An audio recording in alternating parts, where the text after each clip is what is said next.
Hello everyone and welcome back to the new episode. तो आज की जो वीडियो है इसके अंदर हम बात करने वाले हैं 5G के बारे में। अब आपको पता है कि ऑटोमोटिव इंडस्ट्री जो है बेसिकली शिफ्ट हो रही है हमारे केस की तरफ। अब केस जो है एक नई तरीके की मोबिलिटी है। अभी तक अगर आपने देखा होगा तो अभी तक जो है हम बोलते थे कि हमारी व्हीकल आईसी इंजन बेस्ड है या इलेक्ट्रिकल बेस्ड है। लेकिन अब जो है यहाँ पे इसको एक टर्म दे दिया गया है जिसके अंदर आपने सुना भी होगा कि महिंद्रा की एक्सयूवी जो है एक ऑटोनॉमस व्हीकल है। तो वो एक केस व्हीकल का हिस्सा है या फिर केस कैटेगरी का जो है वो एक हिस्सा है। अब आने वाले फ्यूचर्स में जो है आपको देखने को मिलेगा कि आपकी व्हीकल के अंदर कनेक्टेड सिस्टम्स होंगे जो हमें अभी देखने को मिलता है कुछ व्हीकल्स के अंदर। अगर मैं बात करूँ तो जहाँ पे हमारी एमजी की व्हीकल्स है, एस्ट्रा है, ये सारी व्हीकल्स जो हमारी कनेक्टेड व्हीकल्स में आती हैं। ऑटोनॉमस व्हीकल केस का जो सेकंड ए है उसका जो है हमारा ऑटोनॉमस व्हीकल होता है। ऑटोनॉमस के अंदर जो है हमारे 0 से लेके 5 लेवल तक होते हैं। तो यहाँ पे जो है डिफर करता है हमारा ऑटोनॉमस लेवल की इंटीग्रिटी और उसकी सिस्टम का यूसेज। ऑटोनॉमस व्हीकल के ऊपर जो है हम आने वाले बहुत सारी वीडियोस बनाने वाले हैं किस तरीके से क्या होने वाला है और कनेक्टेड कार्स के कॉकपिट किस तरीके के होंगे, इनके ऊपर भी जो है हमारी कुछ वीडियोस आने वाली हैं। उसके बाद आता है हमारा शेयर्ड व्हीकल।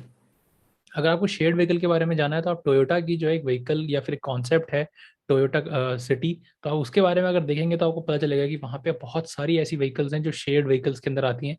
जो आप एक तो बिना ड्राइवर्स के, जो मैंने आपको बताया ऑटोनॉमस व्हीकल, उसके अंदर जो है आप शेयर कर सकते हैं। मतलब अगर आप same person A to B जा रहा है और उस लोकेशन के अंदर जो पॉइंट है वहां से वो लोगों को पिक कर सकता है, तो वहां पे वो अपनी व्हीकल को शेयर कर सकते हैं। ड्राइवरलेस शेयरिंग इसको बोलेंगे और इसको जो है हम आने वाले कुछ सालों में point A to point B या सिटी कॉम्यूट के लिए भी बहुत ज़्यादा इस्तेमाल करने वाले हैं। शेयर्ड हो गया। लास्ट वन हो गया हमारा इलेक्ट्रिकल। तो केस की जो पूरी फुल फॉर्म है वो इस तरीके से है CASE, connected car, autonomous vehicle, shared vehicle and electric vehicle. तो इनका इन चार व्हीकल्स का जो है बेसिकली मोबिलिटी में बहुत ज़्यादा जोर पड़ रहा है और इसको जो है हम बहुत तेज़ी से डेवलप कर रहे हैं। आने वाले कुछ व्हीकल्स में या फिर आने वाले कुछ सालों में आपको फ्लाइंग व्हीकल्स भी देखने को मिलेगी। इंडिया के अंदर बहुत सारी कंपनीज हैं। ओला स्पेशली अगर मैं बात करूँ तो उन्होंने अपनी व्हीकल डेमोन्स्ट्रेट भी की थी कि किस तरीके से उनका कॉन्सेप्ट होने वाला है। आज हम बात करने वाले हैं कि इन सारी व्हीकल को, इस पूरे इकोसिस्टम को चलाने के लिए जो सबसे इंपॉर्टेंट चीज़ है वो है 5G नेटवर्क। अब हम एक नए साल के अंदर आ चुके हैं। अब यहाँ पे जो है 5G की जो डिमांड है या 5G की जो ऊपर जो रिसर्च है वो बहुत तेज़ी से बढ़ने वाला है। बढ़ने वाला तो ये पिछले साल ही था, लेकिन कोविड के चक्कर में ये थोड़ा डिले हो गया। इस वजह से जो है इसको 2022 का टाइम लग गया अभी तक इंडिया में फुल डेवलप होने में, क्योंकि 5G की वजह से ही जो है आने वाले कुछ व्हीकल्स भी डेवलप होंगी। स्पेशली अगर मैं बात करूँ बॉश के बारे में, स्पेशली अगर मैं बात करूँ मर्सिडीज, ऑडी, hyundai और इन सारी व्हीकल्स के बारे में, तो उनका ज़्यादा प्रेशर रहेगा कि वो बेसिकली इन सब चीज़ों को डेवलप करे, 5G नेटवर्क को जल्दी से जल्दी लेके आए ताकि वो अगर अदर फीचर्स भी जो है अपने कस्टमर्स को जो है दे सकें। तो इस व्हीकल के अंदर अगर मैं बात करूँ कनेक्टेड कार्स और ऑटोनॉमस व्हीकल के अंदर, तो हमें जो है यहाँ पे मिलने वाला है 4 TB सेकेंड पर सेकेंड का डेटा। तो 4 TB जो है बहुत ज़्यादा होता है। इसको अगर हम बोलें तो 400 GB पर सेकंड के हिसाब से आपको जो है स्पीड देखने को मिलेगा। और ये स्पीड इसलिए ज़रूरी है ताकि हम जो है अपनी व्हीकल को अच्छे से चला सकें, डेटा एक्सचेंज हो सके। क्योंकि जितनी भी आने वाली व्हीकल्स हैं, ऑटोनॉमस व्हीकल की अगर मैं बात करूं या कनेक्टेड कार की बात करूं, तो इन दोनों के लिए जो है बेसिकली हमें बहुत ज़्यादा रिक्वायरमेंट है कि हमारी व्हीकल्स के अंदर डेटा रहे और डेटे से जो है हम इसको ड्राइव कर पाए। अब अगर मैं इसके बाद में बात करूं कि 5G ऑटोमोटिव इंडस्ट्रीज में क्यों इंपॉर्टेंट है, जो मैं आपको बता रहा था, तो सबसे पहले जो है इंफ्रास्ट्रक्चर से कम्युनिकेट करने के लिए हमें नेटवर्क की ज़रूरत है। लोगों से कम्युनिकेट करने के लिए जो है हमें इंफ्रास्ट्रक्चर की जरूरत है। व्हीकल टू व्हीकल कम्युनिकेट करने के लिए इंफ्रास्ट्रक्चर की डेवलपमेंट है। तो इन सब चीज़ों को डेवलप करने के लिए, इंफ्रास्ट्रक्चर को डेवलप करने के लिए हमें नेटवर्क की ज़रूरत है। अब वो नेटवर्क जो है हमारा 4G पे नहीं चल पाएगा, क्योंकि उसके पीछे एक रीज़न है। अगले स्लाइड में हम डिस्कस करेंगे कि क्या रहा है इसका एवोल्यूशन हमारा 5G से लेके या फिर 1G से लेके, या अगर मैं बात करूं 5G तक का। और 5G ही क्यों हम यूज़ करना चाह रहे हैं या 5G से बियॉन्ड टेक्नोलॉजी हम क्यों यूज़ करेंगे ऑटोमोटिव सेक्टर के अंदर, वो हम बात करने वाले हैं। तो यहाँ पे अगर मैं बात करूँ with 5G connectivity, the reaction time of car which can detect obstacle within its communicate is 5 milli seconds. तो 5 मिली सेकेंड्स के अंदर जो है बेसिकली आपकी व्हीकल डिसीजन ले पाएगी कि गाड़ी रोकनी है या गाड़ी को चलाना है। तो इस तरीके के फास्ट डिसीजन के लिए जो है हमें बहुत ज़्यादा इंपॉर्टेंट है कि हम 5G के अंदर फोकस करें, ऑटोमोटिव सेक्टर के अंदर स्पेशली। अब मैं अगर बात करूं, जो मैं बोलने वाला था आपको कि 5G ही क्यों, क्या एडवांटेजेस हैं, तो सबसे पहले हम देख लेते हैं कि किस तरीके से 10 सालों में चेंजेस आया है। तो सबसे पहला जो है हमारा 1980 में आया था, तो वहाँ पे जो है हमारा 1G था। 1G जो है बेसिकली हमारा वॉइस कॉल को एफिशिएंट बनाया, उसने वॉइस कॉलिंग को ज़्यादा इम्प्रूव किया।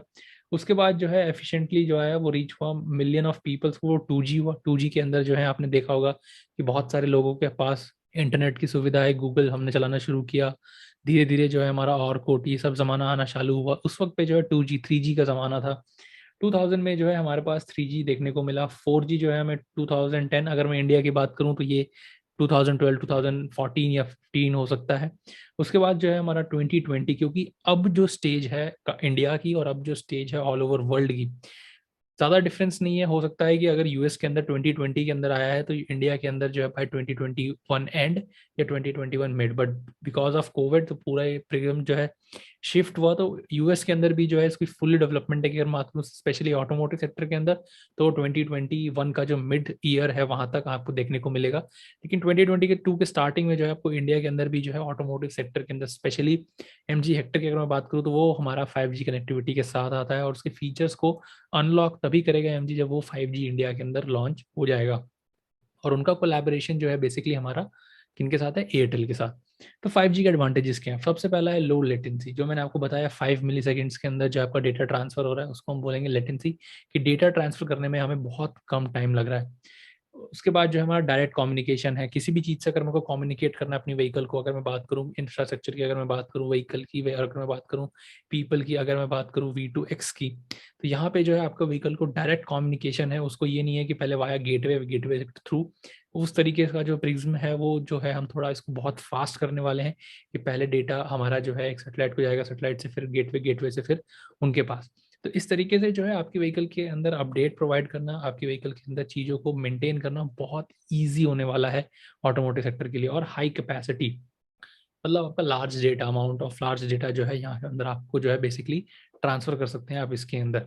अब इसके अंदर जब हम छोटा सा एक एग्जांपल देखेंगे, सैमसंग ने जो है बेसिकली यहाँ पे एक बहुत अच्छा काम किया है अपनी व्हीकल के ऊपर, और आपने इसके ऊपर बहुत सारी वीडियोस भी देखी होंगी। लो लेटेंसी का मतलब यही है कि सी थ्रू केसेस जो है उन्होंने कॉर्पोरेट पर्सपेक्टिव के थ्रू जो है यहाँ पे दिखाने की कोशिश की थी कि ये सैमसंग का बेसिकली ट्रक है और इसके पीछे जो है यहाँ पे आपकी व्हीकल है।